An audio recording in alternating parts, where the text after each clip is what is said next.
What's up, guys? Artem MMA Analysis here. I've lost my voice a little bit, but I'm going to be giving you guys my very quick initial preview of UFC Fight Night Sandhagen versus Song Yodong. And I think this is going to be a great fight card for a fight night. It's in the Apex, which always sucks. I love watching fight cards in the crowds.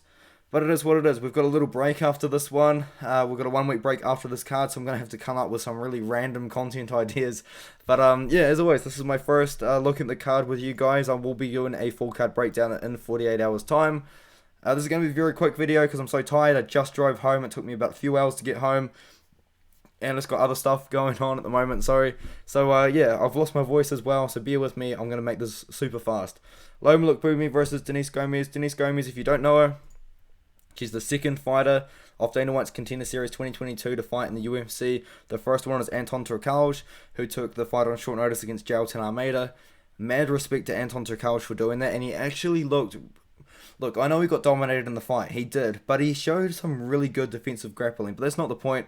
Ryan Amanda was looking good on the feet against Denise Gomez, and Ryan Amanda is nowhere near the level of striker than Loma Lookboonmee, so Loma Lookboonmee should be able to outstrike Denise Gomez here. Gomez is a savage, but I think that Loma Lookboonmee should beat her. Javid Basharat versus Tony Gravely. Step up in competition for Javid Basharat in this one here. He got a fight, got a UFC contract after beating Oron Carlon, who might potentially have the most padded record I've ever seen. Honestly, it's absolutely incredible.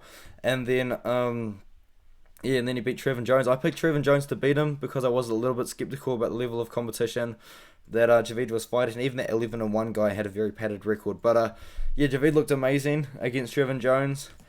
This is a big step up in competition, it really is. But I think that Javid should pass the test. I think he's going to win this fight here and beat Tony Gravely. Now, Aspen Ladd versus Sarah McMahon. Aspen Ladd's been having mad problems making the weight, especially at 135, and it's been a problem for a while. She fought Numa Dumont in a main event of a fight night at 145. I still to this day don't understand how that fight main evented. I think there was a cancellation, this and that, but that's not the point. How did Aspen Ladd main event a fight night? And then she lost to Raquel Pennington. Not a good look when you're fighting a wrestler like McMahon. It's so tough for me to pick a 41-year-old Sarah McMahon. I'm going to do it anyway. Give me McMahon by decision. Ladd just is not impressing me at all recently. And I think Sarah McMahon, I think she's having some sort of midlife crisis or something. She's really coming back, and she just beat Carol Rosa. So, yeah. Now, Maria Agapova versus Jillian Robertson. I'm going to be going with Jillian Robertson here. She might be the underdog. But Maria Agapova's grappling was exposed quite a bit by Marina Moroz. And that's really what Jillian Robertson is good at, is her jiu-jitsu. She's not really too good at anything else. To be honest, if the fight's on the feet, Maria Agapova will probably pick her apart. But I don't think the fight's going to take place on the feet. Jillian Robertson has a lot of submission wins.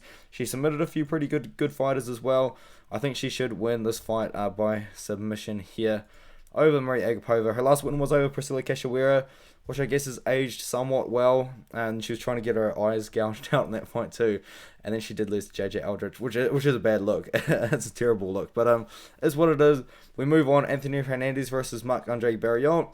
Anthony Hernandez put on a pace against Josh Fremd and looked amazing doing it, and I think that he will probably do something similar to Marc-Andre Barrio. Uses wrestling, uses grappling, outwork Marc-Andre for 3 rounds to really tire him out. Maybe get a late submission, like a lot of people seem to be predicting, but I'm going to go with a decision. Lots of decisions picking so far. Don't worry, it stops soon. Damon Jackson versus Pat Sabatini. I'm going to go Pat Sabatini. I'm considering Pat Sabatini submission pick, but I think the more realistic pick might be Pat Sabatini decision. But Damon Jackson's good. I feel like he's been underrated for a very long time, but I think that Pat Sabatini is the much younger fighter as well, coming off a pretty good win. An alright win, I guess, over TJ Laramie. Pat Sabatini should get it done. And Damon Jackson, yeah, he's coming off a win over a short notice. Daniel Argueta, who normally fights at bantamweight, once again was at short notice as well, and that was a competitive fight, a lot more competitive than it probably should have been. So I'm going to be going with Sabatini to win that matchup there. Next one here, you got Trevin Giles versus Louis Koske. Trevin Giles, I think, is going to knock out Louis Koske. I mean, Louis Koske got knocked out by Sasha Palatnikov a couple of years ago, and Sasha Palatnikov then got released from the UFC after a couple of losses. He lost to a guy that was 8-6 recently. I know records don't really tell the story, but the point is, Chasha Platnikov is not looking good outside the UFC, and I do not believe he's going to go on a run to come back into the UFC. So, Louis Goske lost to a guy that isn't UFC level. Trevin Giles, albeit on the 2-fight losing streak, is UFC level for sure. In my opinion, I think he should bounce back with a big win over Koske by KO. I mean, he beat the GOAT, Roman Dolidze, the guy that's going to steal your wife. He beat Von Lewis by KO. He beat James Krause by split decision. I think that was the really controversial one, though, where Trevin Giles' friend was one of the judges. Am I correct in saying that? Question mark. He did get KO'd by Dricus du Plessis. That happens. He got KO'd by Michael Morales. That happens. Much bigger step down in competition for Giles. He should get a KO over Louis Goske in this one here. Nicholas Motta versus Cameron Van Camp. I'm going to be going with Cameron Van Camp. I'm assuming this guy might be an underdog. But he's going to be huge, man. If this guy can make 155 safely, he is massive for the division. He fought at 170 pounds on short notice against Andre Fialho. And he looks bigger than Andre Fialho. Cameron Van Camp is massive. Like, this guy is huge. I have no idea how he's going to make 155. But if he can, and if he does safely, that's crazy to me. And even better, Cameron Van Camp, he did get KO'd by Andre Fialho. But he was looking pretty competitive in the striking exchanges against Fialho. And this fight was also booked before they had cancellations, then fought their opponents and lost. But that's not the point. And Cameron Van Camp is mostly a grappler and a wrestler. I think he's going to grapple with Motta. Motta's a good fighter. I just don't think he's ready to fight a guy like Van Camp that is so big. I know Van Camp's the underdog and Motta's favoured to win by the Tapology voters, and I believe for the odds as well. But I think that Van Camp is so big. He's so big. He's a wrestler, he's a grappler, and he looks good on the feet. Motta just got KO'd by Jim Miller. Van Camp just got KO'd by Andre Fialho. Different levels of competition, in my opinion, for sure there. And I think that Van Camp should win. Daniel Zellhuber finally debuting. I've been waiting for Zellhuber to debut for a very, very long time. 12-0, 23-year-old prospect. I mean, if you're not getting behind this guy, there's not many prospects you can get behind that are this good and have this pretty of a record. 12-0 at 23 years old. He defeated Lucas Almeida, who was 12-0 at the time. Lucas Almeida is now in the UFC. Actually, what happened in that fight was Almeida really brought it to Zellhuber in the first round. Zellhuber won the last couple of rounds, and Dana White said, hey, Lucas Almeida, you win one fight outside of the UFC, we'll re-sign you. Lucas Almeida just got re-signed and he got a KO win in his debut, so good for him. I think that Daniel Zellhuber is just better than Trey Ogden. On the striking, for sure, Ogden's a pretty good grappler. I believe he's got a jiu-jitsu black belt, and he's a good fighter. He put up a very good fight against Jordan Levitt. I do believe that Levitt did win the fight, though. It was competitive. I think Zellhuber should win this one. I don't know about the knockout pick, though. I like Zellhuber decision in this one here. I think he's just a much better striker, for sure. Andre Fili versus Bill Algio. MMA Math says that Bill Algio should win. Bill Algio beat Anderson Brito. Andre Fili lost to Anderson Brito. That's not how it works at all, obviously. I'm not that much of an idiot, but I think that Bill Algio really should win this fight. He's going on a pretty good little win streak here. He beat Herbert Burns, who's got like 3 minutes of cardio. Yeah, weird fight. If you haven't seen it, watch it. It's probably worth the few minutes that it lasts. And then he beat Anderson Brito when Anderson Brito was making his debut. Andre Fili got knocked out by Anderson Brito, and I did not expect that to happen at all. I think Bill Algio is just gonna beat Fili. I mean, that's it. I mean, I think Bill Algio is gonna mix in some grappling, mix in some striking, just kind of win a decision. That's it. Let's move on. Joseph Pyfer taking on Alan Amedovski. Joseph Pyfer got signed on week 1 of the Contender Series, and he knocked out Ozzy Diaz. Ozzy Diaz would knock out Alan Amedovski in the first round. Alan Amedovski has no striking defense whatsoever. He leaves his chin up in the air, and he's just ready to be hit. He's just waiting to be KO'd. Like, he got KO'd by John Phillips, and I think after John Phillips knocked him out, they're like, alright, we're going to feed this guy to a contender. They gave him Joseph Holmes, who lost his debut. Holmes knocked him down and submitted him, and now they're going to use him to build up Joseph Pyfer, who's 26 years old, coming off a big win on the Contender Series, and I think that he's going to get knocked out. I think Joseph Pyfer knocks out Alan Amedovski in the first round. Amedovski's got no striking defense. And that's literally the breakdown. He's just got no striking defense. He just doesn't. Now, Tony Brosa versus Rodrigo Naciminto. Rodrigo Naciminto is coming off a win over possibly the greatest fighter of all time, Alan Bardo. At least the best MMA boxer of all time. The man that throws standing hammer fists like this. I don't know. Anyway, the point is, Rodrigo Naciminto beat him and then popped for something under USADA. And now Bosa and Naciminto meet in the octagon. Bosa hasn't fought for a long time, a year and 2 months. These guys were originally booked to fight, I believe, 4 months ago. And it's been rescheduled to this date. The pick's Bosa, and it's just because I think Bosa is better. There's actually no real reason behind it, I'm sorry.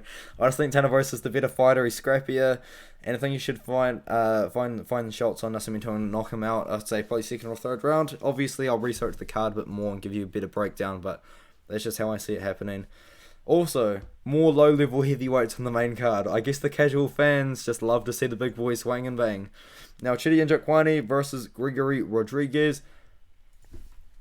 I've been thinking for a long time about this fight because it's so 50-50. I think the odds are pick him as well.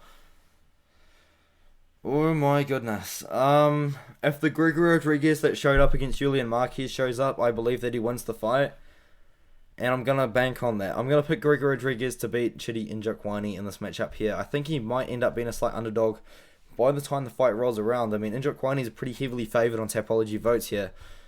I think whoever lands first might get it done. You know, Njokwani's got a couple of KOs in the UFC recently. Not the same for Rodriguez. He did win a decision, in his debut over Dusko Todorovic.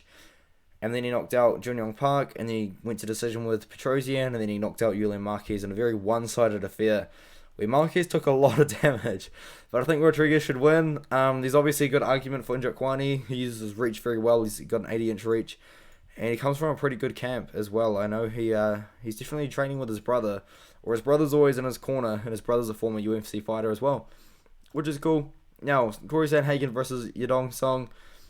Quietly hoping Yodong Song wins, honestly, just because he's so young. This guy's not even 25 years old yet, and he's already made it up the rankings. I'd say is he in the top 10 of bantamweight? I think he is.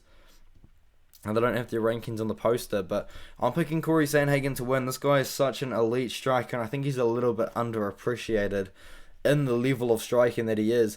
His fight against Petr Yan was an incredible chess match, which Petr Yan did win. But the way that these guys were figuring each other out, and then realizing that they throw this sort of combo, and then they can combat it with this combo, and then it's hard to explain, but if you it's just such a high level chess match. That match, which he did lose, Petr Yan did win. Both guys showed some very high level striking in that matchup there. Sandhagen did lose to TJ Dillashaw on the scorecards, not on my scorecard though. I think he beat TJ Dillashaw, but that's not the conversation, man. We've ended up in this situation, so I'm going to be picking Cory Sandhagen to beat Yodong Song. Yodong Song, I love him. I do love him. I think he's a great fighter. He's so young. I think he's going to do great things eventually, but I think at the moment, maybe it's a little bit too much too soon.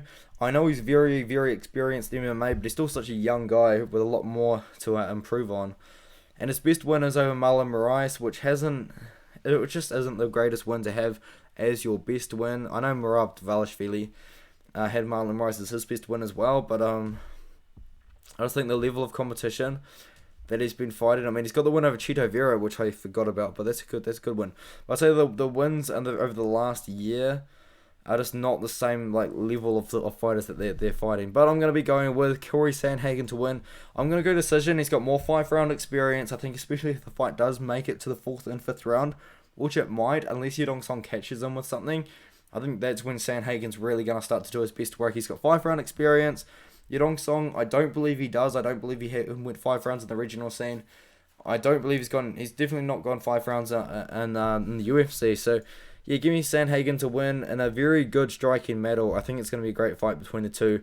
I think Cory Sandhagen wins a decision. Quick video, 14 minutes for you guys.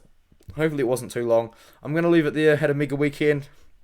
If you follow me on Instagram, you probably saw a story of 2 of just what I was up to. I was up to no good. But, yeah, always got to pump out the content, man. I'll see you tomorrow. I'm going to make a video tomorrow. I don't know what about, but I'm going to figure it out. And I'll see you then. Alright, see you guys. Thank you very much for watching.